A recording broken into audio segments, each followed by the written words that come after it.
มือนา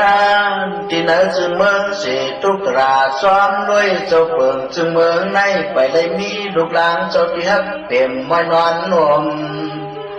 ถึงที่ตูเจ้าเฮาเล่ตั้งเจ้านางไม่เหสี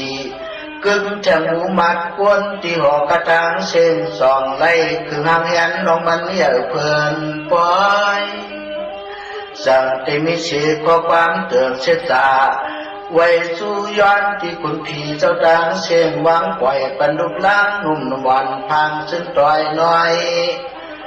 พอยข้อความมังกลาจอมลุยเปิงข้อความเตือนเสตา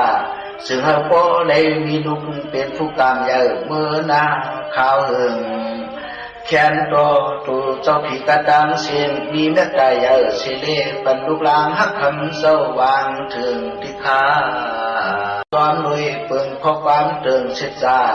ซึ่งเฮาพอได้มีลูกเป็นผู้กามใหญ่เมื่อนา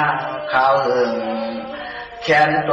ตูเจ้าผีกระดังเสียงมีเมตตาใหญ่เสเลปันลูกลาง